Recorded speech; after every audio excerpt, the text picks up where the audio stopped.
Assalamualaikum warahmatullahi wabarakatuh. Semangat pagi teman-teman. Jumpa lagi dengan Eli Bimbel. Hari ini kita akan membahas bab 10 tentang struktur bumi dan gunung api. Dari peta konsep yang harus kita pahami adalah struktur buminya terdiri dari inti, selimut, dan kerak.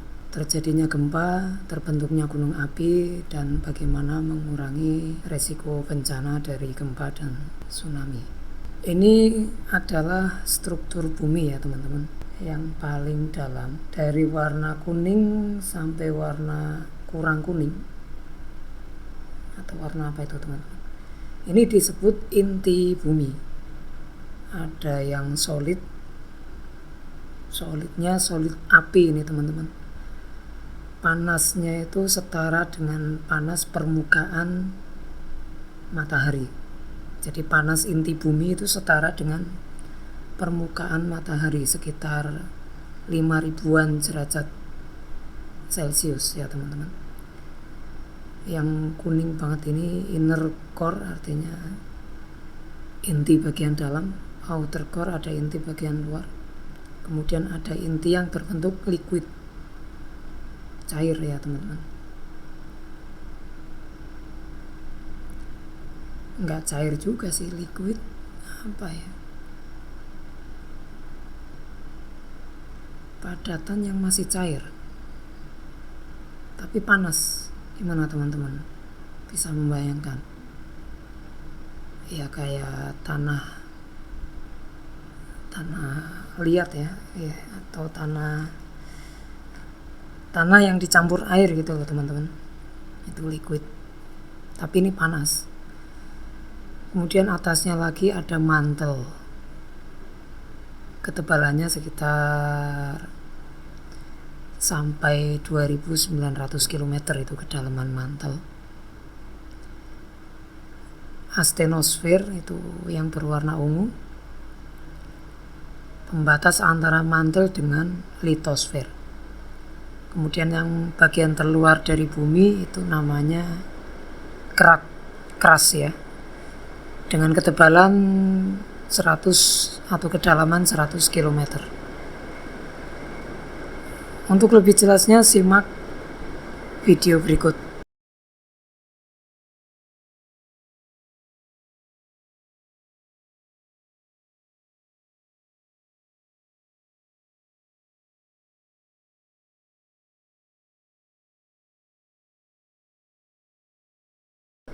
Jadi gempa bumi adalah peristiwa berguncangnya bumi yang disebabkan oleh tumbukan antar lempeng bumi, aktivitas sesar atau patahan, aktivitas gunung api, atau runtuhan bangunan, itu yang disebut gempa bumi.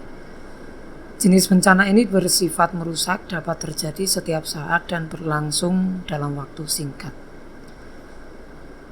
Jadi memang bumi kita itu terdiri dari lempengan-lempengan yang totalnya mungkin sekitar 17 lempengan atau lebih ya teman-teman, coba nanti dicek. Dan lempengan-lempengan pembentuk bumi itu bagian terluarnya tadi, keraknya itu masih terus bergerak teman-teman, masih terus bergerak. Jadi kalau ada tumbukan antar lempeng atau gesekan antar lempeng, maka bisa terjadi gempa bumi. Seperti yang ada pada gambar gempa bumi yang pernah terjadi di Malang, mengguncang Malang dengan kekuatan 6,7 ya teman-teman. Nah, ini gempa bumi bisa terjadi karena retakan. Jadi pusat gempa disebut hipocentrum. Bagian yang merasakan goncangan di permukaan disebut epicentrum. Yang ini gambarnya ya teman-teman. Nah, kalau gempanya sangat dahsyat, bisa sampai terjadi retakan ini pada bagian permukaan. Kalau gempanya sangat dahsyat, mungkin lebih dari 7 ya, ini termasuk gempa yang sangat dahsyat. Gelombang yang dihasilkan dari gempa dinamakan gelombang seismik. Kemudian ini ada gambar gempa vulkanik. Gempa yang diakibatkan karena aktivitas gunung berapi. Kalau ini gempa tektonik, gempa yang dihasilkan karena adanya pergerakan lempeng. Gempa vulkanik karena adanya aktivitas gunung berapi. Ada tanda-tanda ini gunung apinya mau meledak. Biasanya terjadi gempa vulkanik. Atau yang ketiga, gempa bisa terjadi karena ada runtuhan. Jadi karena bagian di bawah dari tanah ini, bagian bawahnya sudah air atau lebih lembek, maka bagian atas ini akan runtuh ke bawah. Ketika ganjalannya ini sudah pecah, dia akan runtuh ke bawah. Ini juga menghasilkan gempa. Jadi ada 3 jenis gempa ya. Gempa karena aktivitas pergeseran lempeng tektonik, aktivitas gunung vulkanik, atau karena runtuhan suatu dataran. Mungkin karena ada air yang terjebak di antara tanah ini, contoh dari gambarnya.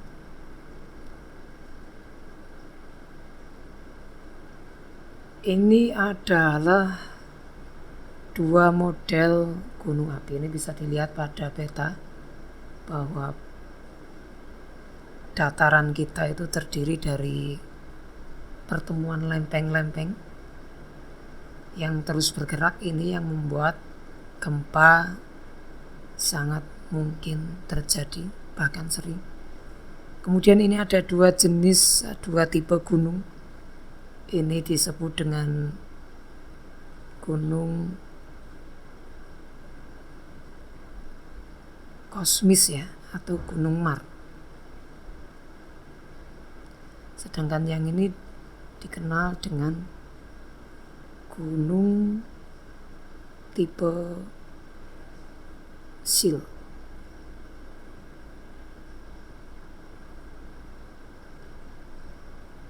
Sil atau perisai. Jadi ada 2 tipe gunung dilihat dari pembentukannya. Kalau yang Mar, kosmis, ini ciri-cirinya dia punya chamber. Ini chamber sebagai tempat magma. Nanti kalau magmanya sudah terlalu banyak, penuh dan panas, dia akan meledak, begitu ya teman-teman. Ini jenis gunung yang paling banyak ditemukan, jenis Mar ini, jenis kosmis, terutama di Indonesia.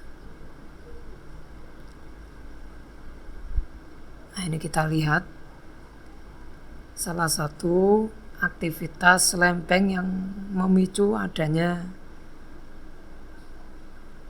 letusan gunung api. Jadi ini ada pergerakan lempeng ya teman-teman. Ada pergerakan lempeng. Pergerakan lempeng ini akan memicu panas yang ada pada chamber ini semakin meningkat, lebih cepat. Maka yang terjadi kalau sudah saatnya ini akan terjadi letusan. Jadi aktivitas lempeng yang dekat dengan magma, dekat dengan gunung api, itu bisa memicu kecepatan dari letusan api yang harusnya mungkin bisa berapa tahun menjadi lebih cepat hari ini misalnya. Jadi proses kejadian gempa tadi ada prosesnya itu tertekan, ada tekanan antar 2 lempeng, maka energi potensialnya terakumulasi. Semakin besar tekanannya, itu membuat bengkokan pada lempeng. Ini energi masih terakumulasi potensialnya, belum sampai patah. Baru setelah puncak energi potensialnya, baru terjadi patahan. Semakin besar lagi akan terjadi pergeseran. Ini kalau terjadi di dalam laut, ini bisa punya potensi terjadinya tsunami kalau peristiwa patahan lempeng, pergeseran lempeng terjadi di dalam laut. Nah, ini ilustrasinya ya teman-teman. Ada gempa yang terjadi karena pergeseran lempeng. Jadi lempeng ini saling bertuburkan. Lempeng saling bertuburkan. Di sini namanya pusat gempa, hipocentrum. Ini adalah bagian permukaan yang mengalami gempa. Bagian permukaan yang mengalami gempa, epicentrum. Inilah yang akan merasakan kerusakan. Karena tepat dekat di bagian permukaan dari hipocentrum.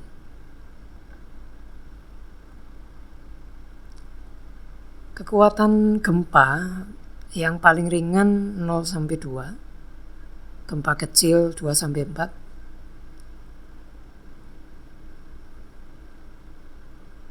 Minor ya, yang agak gedean small 4-4,9. Yang sedang 5-5,9. Ini seperti yang terjadi di Jogja, ini sekitar 5 ya teman-teman kekuatan gempanya skala Richter. Kemudian 6-6,9 ini sudah gempa yang kuat, strong earthquake. Earthquake itu gempa bumi. Lebih besar dari 7 skala Richter ini sudah gempa berskala besar, mematikan ya teman-teman. Alat untuk mengetahui kekuatan gempa ini disebut seismograf. Seismograf. Prinsipnya dia menggunakan pendulum dan pegas. Ini pegas, pendulum. Jadi ini sangat sensitif terhadap getaran ya teman-teman.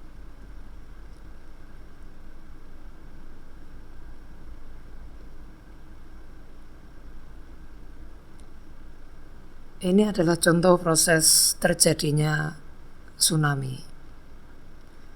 Jadi ada tumbukan antar dua lempeng yang memuncak dan pada akhirnya akan terjadi. Nah, patahan ini membuat energi yang sangat besar mendorong ke permukaan. Kalau ada kapal tepat di pusat gempa, tidak ada masalah. Tapi yang di bagian pinggir dari gempa, dia akan merasakan kekuatan tsunami yang sangat dahsyat. Getaran ini akan terus-menerus menghantarkan energi yang besar. Ciri-ciri tsunami, dia akan surut dulu, air lautnya akan surut dulu. Ini jangan malah mengkoleksi kerang atau ikan ya.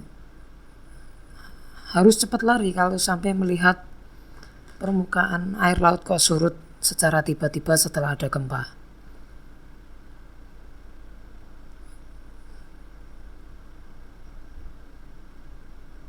Nah, ini gelombang tsunami akan semakin besar jika laut itu semakin dalam.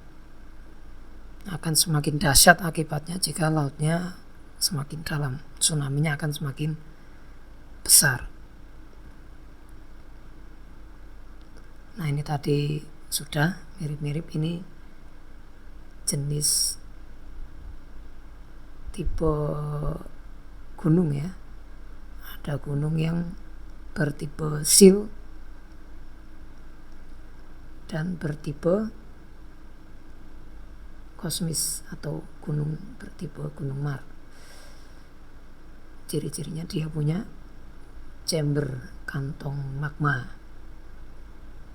Kalau ini yang sil, magma ini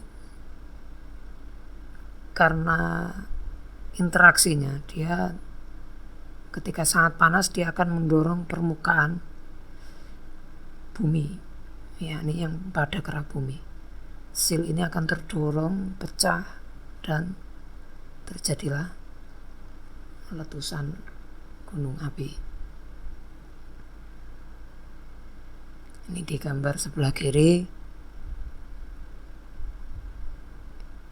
peristiwa pada lempeng ini bergeseran, saling mendorong, saling menjauh. Nah, ini yang bisa memunculkan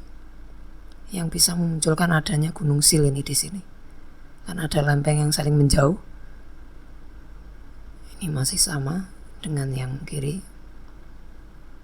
Jadi ada lempeng yang saling mendorong, tumpang tindih. Lebih dari 6.000 gunung api yang ada di dunia. Tidak kurang dari 50 gunung api tiap hari meledak ya teman-teman, atau aktif mengeluarkan erupsinya. Ini kalau sudah terjadi letusan gunung api. Kalau yang tadi baru erupsi, ini sudah ledakan, sudah meletus, melontarkan magma, yang nanti magma ini akan mengalir dengan material lain menjadi lava.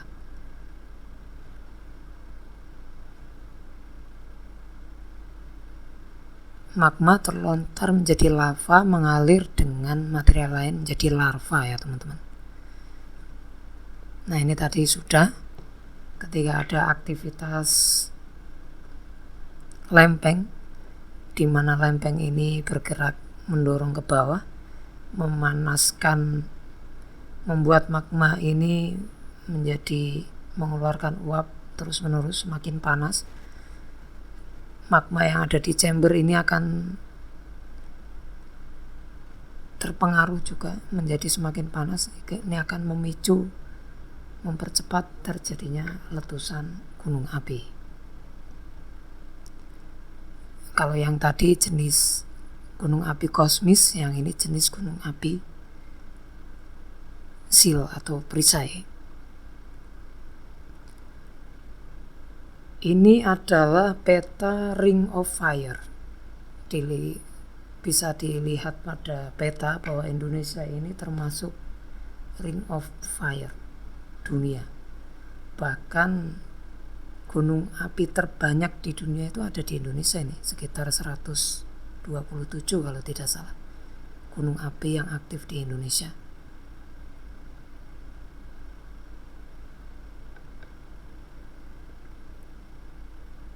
Jadi tidak heran kalau di Indonesia sering terjadi gempa bumi dan sering terjadi letusan gunung berapi.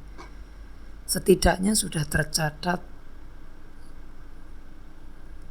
mungkin lebih dari 4 ya teman-teman, tapi ini saya kasih contoh 4 saja ledakan-ledakan gunung api yang sangat dahsyat yang pernah terjadi di Indonesia, yakni Gunung Merapi di tahun 2010,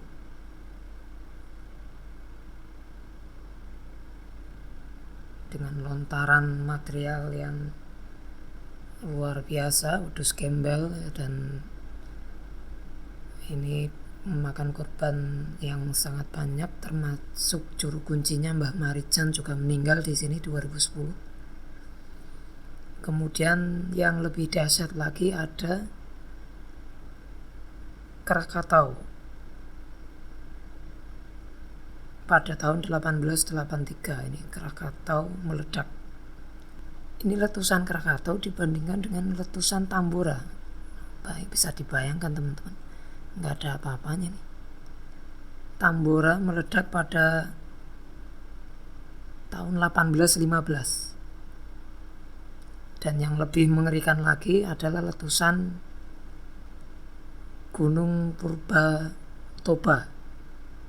Bisa dilihat perbandingannya antara ledakan Gunung Toba dengan Tambora.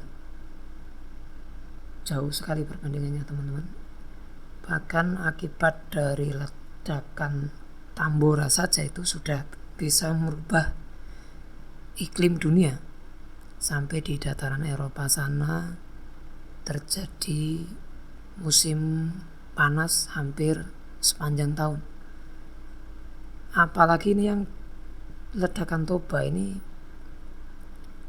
konon katanya sampai 3 bulan efeknya terhadap dunia, saking dahsyatnya. Dan sekarang sisanya bisa dilihat menjadi Danau Toba.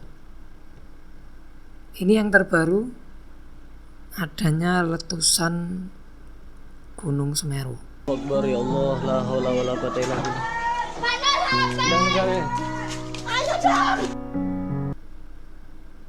Bencana di Indonesia dilihat dari catatan BMKG 2019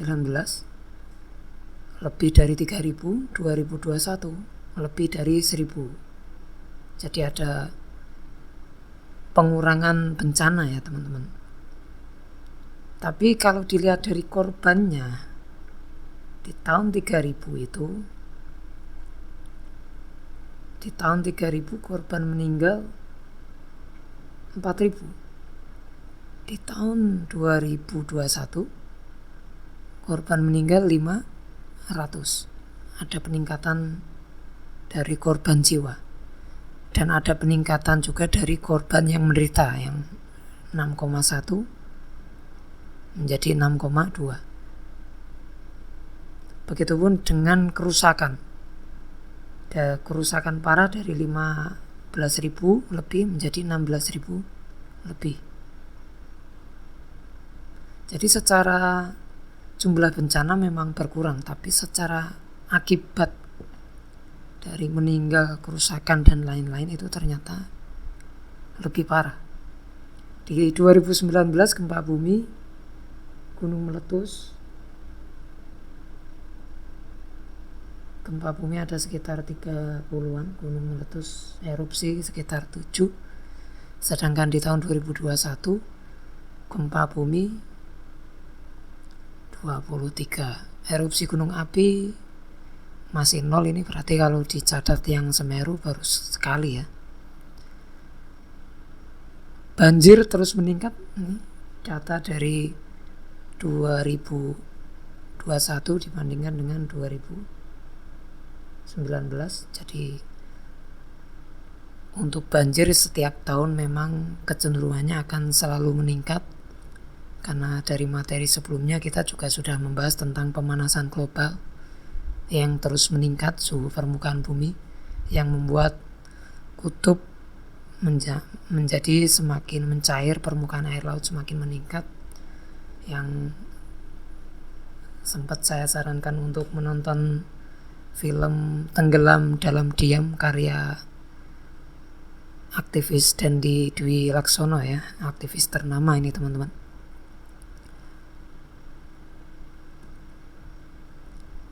Bagaimana cara mitigasi bencana? Pengertiannya apa? Penanggulangan bencana itu serangkaian upaya untuk mengurangi resiko bencana, baik melalui pembangunan fisik maupun penyadaran dan peningkatan kemampuan menghadapi ancaman bencana. Sudah ada pasalnya, tinggal ini sudah diimplementasikan atau belum, baik oleh pemerintah maupun lingkungan masyarakat. 5 hal penting mitigasi bencana: pahami pengertian dan tujuan mitigasi bencana, ketahui hak dan kewajiban masyarakat, pelajari upaya partisipasi masyarakat dalam penanggulangan bencana, penanggulangan bencana alam melalui kearifan lokal, pemanfaatan teknologi modern dalam penanggulangan bencana. Bisa teknologi informasi, satelit mikro mitigasi bencana alam 8, sistem informasi geografi untuk mitigasi bencana, penginderaan jauh, remote sensing untuk mitigasi bencana. Bagaimana kalau ada gempa bumi? Yang bisa kita lakukan, pertama, jangan panik, don't panik. Kedua, menunduk. Ketiga, berlindung, cari tempat yang kira-kira kita bisa bersembunyi agar tidak langsung kena tubuh kita ketika ada benda-benda yang jatuh, bisa di bawah meja atau di bawah benda lain. Keempat, jangan bergerak kalau masih gempa. Kelima, segera evakuasi sesuai dengan rute evakuasi.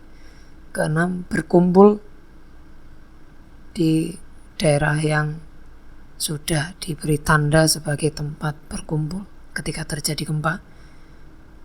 Minta bantuan pihak-pihak terkait. Bagaimana kalau tsunami? Kalau terjadi tsunami, pra-bencana, sebelum terjadinya bencana tentu sudah membangun sistem peringatan dini tsunami. Ini harus ada, kalau enggak ya kita enggak sempat kabur ya teman-teman. Meningkatkan pengetahuan masyarakat lokal khususnya yang tinggal di pesisir pantai tentang tsunami dan sosialisasi cara penyelamatan dari tsunami. Jadi menuju ke daerah-daerah yang lebih tinggi terutama. Saat bencana, pada umumnya di Indonesia didahului dengan gempa bumi besar dan susutnya laut. Ini tentu yang tahu adalah yang di pinggir pantai.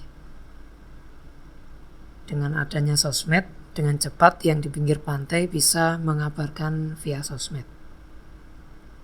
Terdapat selang waktu antara waktu terjadinya gempa dengan tsunami. Gelombang air laut datang secara mendadak dan berulang dengan energi yang sangat kuat. Karena gempa juga terjadi sangat kuat dorongan energinya, membuat gelombang semakin tinggi seperti yang pada video tadi. Akan semakin tinggi gelombang jika lautnya semakin dalam. Di Indonesia tsunami terjadi dalam waktu kurang dari 40 menit. Ternyata di Indonesia terjadi sangat cepat. Hanya dalam 40 menit setelah gempa, tsunami akan muncul. Melaporkan secepatnya jika mengetahui tanda terjadinya tsunami via sosmed atau langsung ke pihak berwenang kalau punya kontaknya, teman-teman. Setelah bencana bagaimana? Membangun tempat evakuasi, shelter di sekitar daerah pemukiman. Tentu yang daerahnya tinggi. Syukur-syukur ada tembok penahan tsunami seperti di Jepang. Ada penanaman mangrove di garis pantai untuk mengurangi resiko tsunami. Jadi mangrove itu penting agar tsunami itu enggak terlalu dahsyat. Ada yang nahan di awal.